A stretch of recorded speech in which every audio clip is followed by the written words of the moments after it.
A paz do Senhor, meus amados irmãos, amigos, alunos, professores, coordenadores de escola bíblica dominical. Vamos dar sequência ao nosso estudo da nossa revista da escola bíblica dominical sobre João, o Evangelho do Filho de Deus, que é o tema da nossa revista do Programa de Educação Cristã Continuada, PEC. E vamos dar sequência ao estudo desta semana, a lição número 2, o primeiro milagre de Jesus. E o tema que está aí no seu vídeo subtema é o vinho, acabou o vinho, e agora? E tem a ver com o milagre que Jesus, o primeiro milagre que Jesus operou em Caná da Galileia.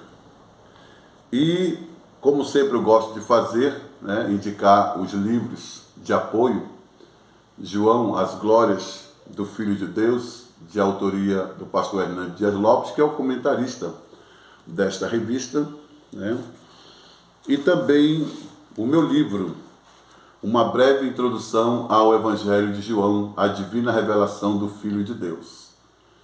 Com a leitura desses livros, com a leitura do Evangelho de João na Bíblia, no Novo Testamento, os irmãos terão uma compreensão melhor acerca do Evangelho de João, tá bom? Então, vamos orar pedindo a Deus graça, sabedoria, para que Ele possa conduzir esse estudo. Amém? Senhor, nosso Deus, nosso Pai, nós te rendemos graça por mais esta rica oportunidade que Tu nos concede, Senhor, de fazer a exposição da Tua Palavra. Pai querido, usa-me como instrumento afinado nas Tuas mãos, abençoa os nossos amados irmãos, alunos, professores, coordenadores de Escola Bíblica Dominical e a todos que irão assistir esta aula, Senhor.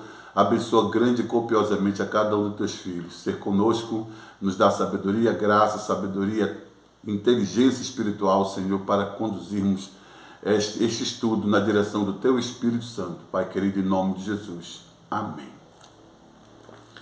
Quero aqui aproveitar a oportunidade para agradecer aos amados irmãos e amigos que compartilharam o vídeo da primeira aula,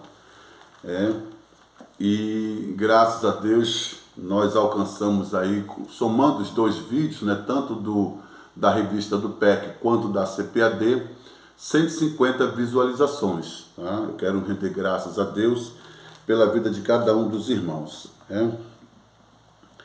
Eu queria me ater ao versículo 3, apenas o versículo 3, a parte final do versículo 3 do Evangelho de João, capítulo 2, versículo 3, que diz assim: não tem vinho. Imagine você numa festa, você é convidado para uma festa como foi Jesus, convidado,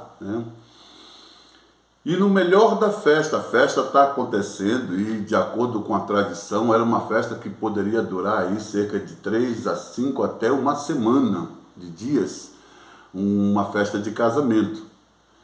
E Jesus estava nesta festa, Jesus havia sido convidado, a mãe de Jesus estava na festa também, e sem contar os convidados do noivo, da noiva, que acabaram de casar. E no meio da festa, eis que ocorre o inesperado, Não tem vinho, como diz o texto aqui que nós acabamos de ler, Eu acho interessante a verdade prática da nossa revista. O comentarista foi feliz nessa colocação, que diz o seguinte: os milagres de Jesus foram sinais de quem Ele é e do que veio fazer. É aquilo que eu disse na primeira aula. A finalidade e o propósito de João, ao escrever o Evangelho que leva seu nome, não era reproduzir a história de Jesus tão bem contada pelos evangelistas dos sinóticos, Mateus, Marcos e Lucas, mas era provar que Jesus de fato é Deus. E é interessante aqui nós salientarmos que para que ele provasse, não bastasse apenas ele afirmar que Jesus é Deus, como ele bem fez no capítulo 1, no princípio era o Verbo era Deus e o Verbo estava com Deus. Não bastasse isso, ele precisaria agora provar que Jesus de fato é Deus. E além das provas, também tinha as testemunhas, como é o caso de João Batista, que nós vimos também na aula passada. E por conta dessas provas, em razão dessas provas, houve a necessidade de João, de forma criteriosa, selecionar alguns milagres operados por Jesus que de fato comprovam que Jesus é Deus. Nós temos aqui como base o primeiro milagre, a transformação da água em vinho, a cura do filho do oficial, a cura do paralítico de Betesda. Nós temos aqui a ressurreição de Lázaro. Quer dizer, foram alguns milagres que Jesus operou, de tantos milagres que Jesus operou, melhor dizendo, João selecionou aqueles que de fato pudessem comprovar a dupla natureza divina de Cristo, a natureza humana sim, mas também a natureza divina. Quando ele diz que o Verbo se fez carne, está falando da natureza humana de Cristo. Mas quando ele apresenta os milagres, os discursos de Jesus que os discípulos, outros discípulos não registraram, como por exemplo, aquela situação em que ele diz: eu sou o pão vivo que desceu do céu. Vossos pais comeram maná no deserto e morreram. Mas eis aqui o pão vivo que desceu do céu. Aquele que comer da minha carne, olha só, terá vida eterna, nunca morrerá. E diz a Bíblia que alguns discípulos que o acompanhavam e escutavam aquele discurso se retiraram do local. E Jesus, olhando para os discípulos, perguntou a eles: e vocês querem seguir esses que acabaram de sair também?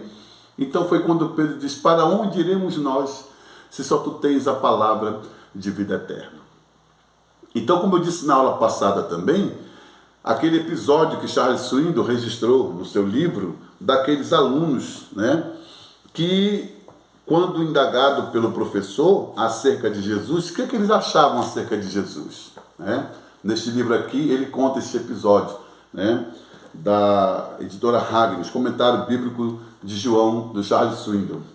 E quando o professor perguntou para os alunos: qual a opinião de vocês acerca de Jesus? Eles disseram taxativamente: Jesus é o Filho de Deus. E aí o professor perguntou a eles: como é que vocês chegaram a essa conclusão? E a resposta foi: não sei ou não sabemos. Então, para João, isso não é interessante. Era interessante, sim, revelar Jesus, o Filho de Deus. Mas, para além desta revelação, trazer à lume as provas que testificam que, de fato, Jesus é Deus. E aí tem as testemunhas, como João Batista, que quando viu Jesus, disse: eis aí o Cordeiro de Deus que tira o pecado do mundo.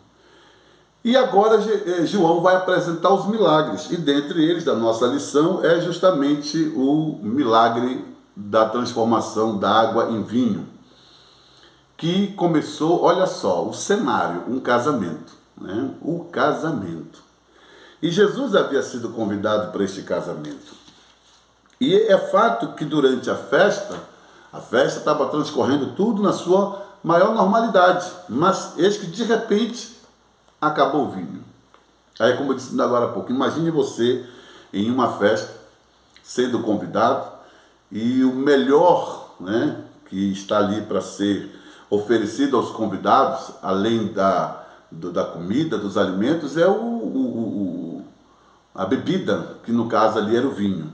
Mas, do nada, o vinho faltou. E o que nos chama a atenção, eu acho interessante a fala do pastor Hernandes Dias Lopes, quando diz que, em relação à atitude de Jesus, quando a sua mãe o indagou que acabar o vinho, a resposta de Jesus, olha aqui, o milagre de Caná começa com uma ordem que parece totalmente absurda. Falta vinho e Jesus manda trazer água. Aqui no livro, na página 63 do pastor Hernandes Dias Lopes. Olha que o paradoxo, né? Falta vinho, é vinho que está faltando, não é água. A água tinha bastante, mas era vinho. O vinho foi o que faltou. E, como eu disse aí no subtema do nosso estudo, acabou o vinho. E agora? E é nesse momento, e aí eu destaco bem isso aqui no meu livro, sobre esse milagre que Jesus operou, ali em Caná da Galileia, na página 37, eu digo o seguinte: pior do que faltar o vinho na festa é não ter a presença de Jesus em seu casamento. Meus irmãos, isso aqui é interessante. O Filho de Deus, o próprio Deus sendo revelado ali, naquele momento, no ato da provisão do vinho. Isso lembra alguma coisa, sim ou não? Provisão, né? Jeová Jiré, o Deus que provê. Um dos nomes de Deus pelos quais ele se dá a conhecer aos homens.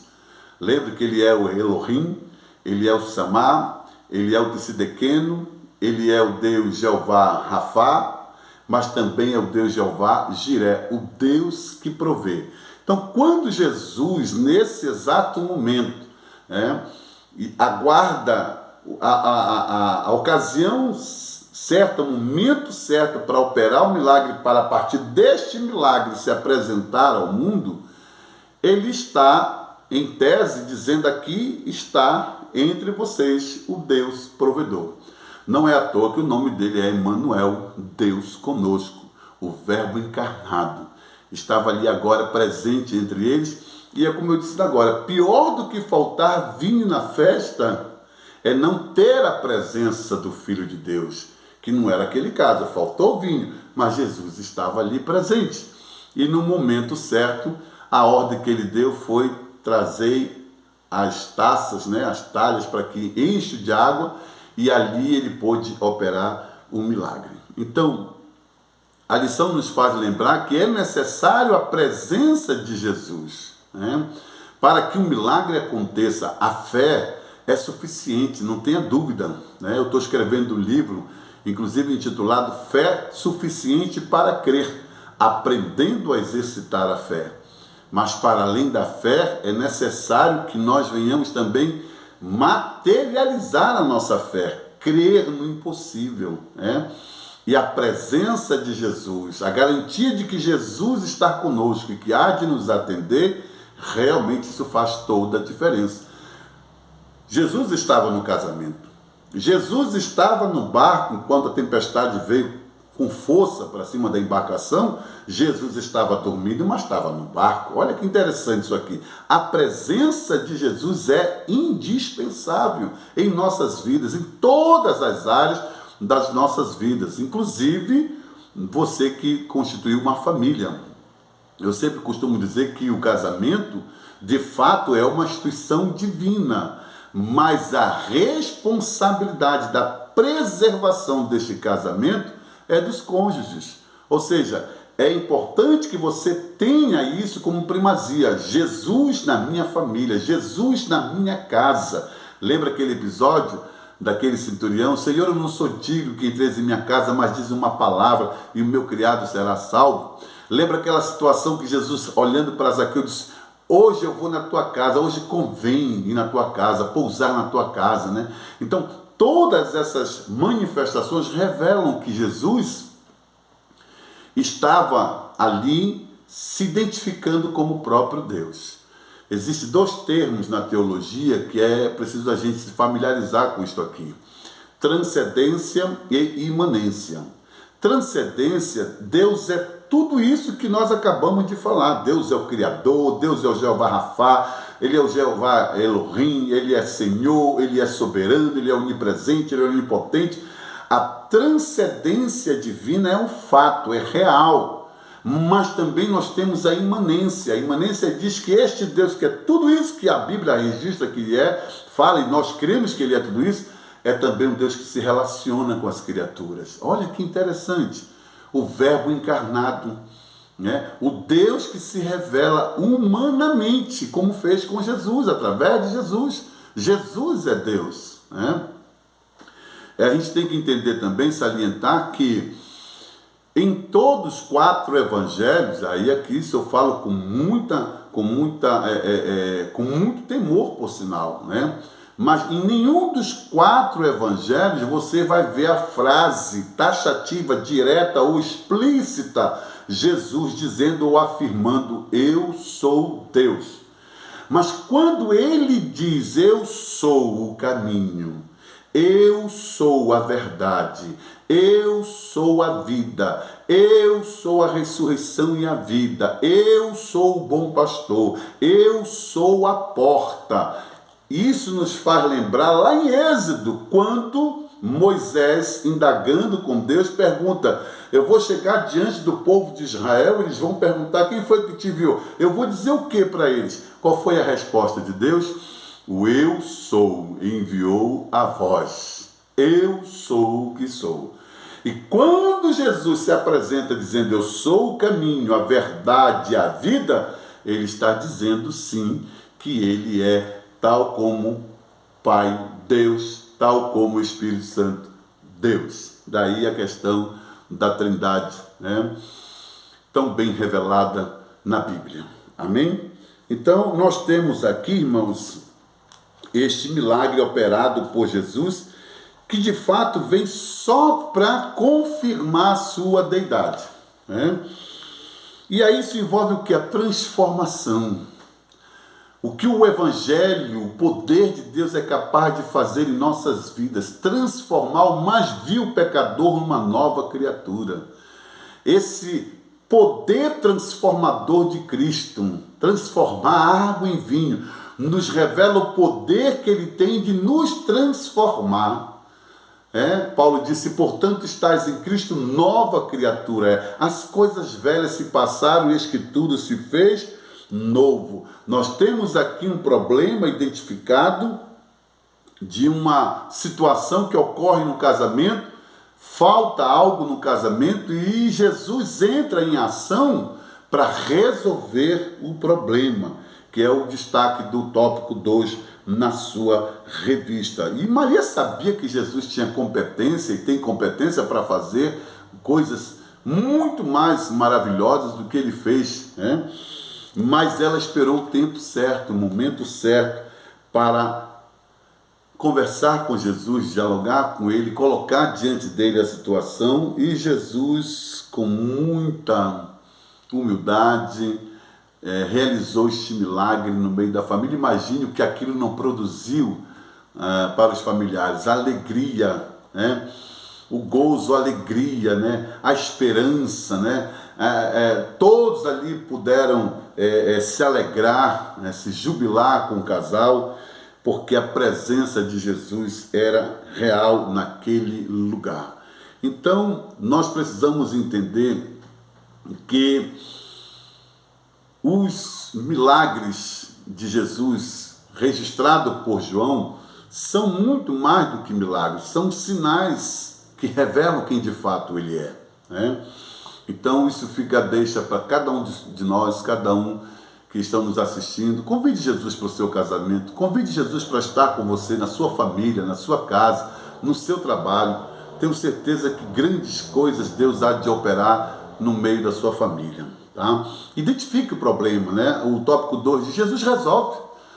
Identifique o problema, admita que você precisa da ajuda de Jesus. Você precisa das nossas orações para que o Espírito Santo, para que Deus possa operar de forma extraordinária na tua casa, no teu trabalho. E leve o seu problema para a pessoa certa, né? Uma certa feita eu estava assim, uns anos atrás, eu estava assim meio que preocupado, meio ansioso, e eu peguei um ônibus ali na BR-316, em Belém, e dentro do ônibus eu estava assim um pouco abatido, um pouco triste, e naquela hora eu orando disse: Deus, fala comigo, traz uma palavra para mim, usa qualquer mecanismo, mas eu preciso de uma resposta tua. E enquanto eu estava na janela do ônibus assim olhando o movimento do trânsito, passou uma carreta, e atrás da carreta uma placa escrita assim: Não diga para Deus o tamanho do seu problema. Diga para o seu problema o tamanho do seu Deus. Isso não é versículo bíblico, isso não está na Bíblia, isso é um adágio popular, isso é um verso qualquer, mas que naquele momento muito serviu para acalmar o meu coração. Eu entendi que através daquele cartaz ali, Jesus estava dizendo algo para mim, que ele estava no controle da situação, né? Então, identifique o problema, fale com Jesus, converse com Jesus. A Bíblia diz: por que te abates, ó minha alma? Espera em Deus, confia nele. Então, quando Maria procura Jesus, ela não está querendo simplesmente fazer Jesus se tornar notório ali, ou famoso entre os pares, entre os familiares, né? Mas dizer para ele: olha, nós estamos com uma situação, nós temos um problema, que a família está com um problema, e eu creio que tu és capaz de resolver essa situação, solucionar esse problema. E Jesus, de forma tão humilde, tão maravilhosa, grandiosa, operou o milagre ali. E quando deu a ordem, disse: enchei as talhas de água. E no momento que isso aconteceu, o milagre se realizou, né? Jesus transformou a água em vinho, né? Então, como aqui diz, Jesus sempre faz o melhor, o terceiro e último tópico, né? Um milagre que produz fé, né? Um milagre que produz alegria, né? Foi o primeiro milagre operado por Jesus, e este Jesus, nós sabemos que ele existe, ele está entre nós, nunca esqueça disso. Jesus está presente em nós. Ele disse: eu vou, mas eu não vos deixarei órfão. Olha só. E em breve ele voltará, e ele quer nos encontrar assim, alegres, né? Fazendo a sua obra, né? Envolvido na sua obra. Faça isso. Então, se você está passando por alguma dificuldade, algum problema, nesse momento eu lhe convido a depositar sua confiança em Deus. Deposite a sua confiança em Deus, né? Eu sempre costumo dizer que não é a nossa confiança, a nossa fé em Deus que é abalada, né? Mas é as nossas emoções, a nossa alma. Nossa alma sente o abalo, a tristeza, mas a Bíblia diz: aqueles que confiam no Senhor são como um monte de Sião que não se abala, mas permanece para sempre. Foi o que Maria fez. Depositou a confiança em Deus. Poderia ter chegado, piorado a situação, dizer para a família: gente, ó, lamento, mas a gente não pode fazer nada, se o vinho acabou, acaba a festa. Não, ela vai ao encontro de quem realmente pode trazer a solução para o seu problema. E aí aqui já deixa uma dica de ouro para você que é casado, você que tem a sua esposa, seu esposo. Não compartilhe dos seus problemas com pessoas que realmente não trazem solução nenhuma para o teu casamento, muito pelo contrário, trazem palavras contrárias para a tua esposa ou para o seu esposo. Converse com Jesus, fale com Jesus, diga para Jesus qual é o problema, e ele, por certo, vai fazer um milagre acontecer no meio da tua família. Amém? E eu quero deixar aqui como reflexão a nossa aplicação pessoal. Jesus sempre muda para melhor a nossa vida. Ele transforma a tristeza em alegria, escassez em fartura, caos em ordem. Então, meus irmãos, fique com esta palavra. Mais uma vez eu quero recomendar aqui, olha, o meu livro, Uma Breve Introdução ao Evangelho de João, a Divina Revelação do Filho de Deus, e o livro do comentarista pastor Hernandes Dias Lopes, João, as Glórias do Filho de Deus, tá bom? A revista é sobre João, o Evangelho de João, né? O Evangelho do Filho de Deus. Então, seja ricamente abençoado.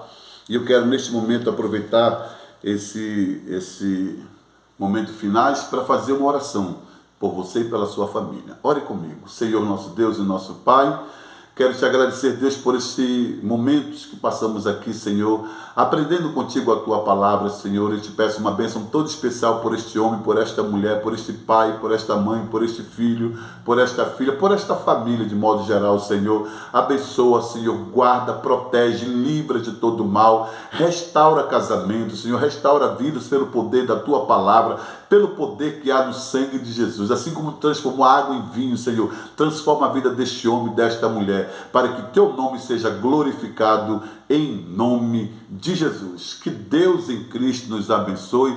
até o nosso próximo vídeo, que é a lição 3, tá bom? Vamos falar sobre conversa com Nicodemos, sobre o novo nascimento. Que Deus em Cristo nos abençoe, em nome de Jesus. Amém.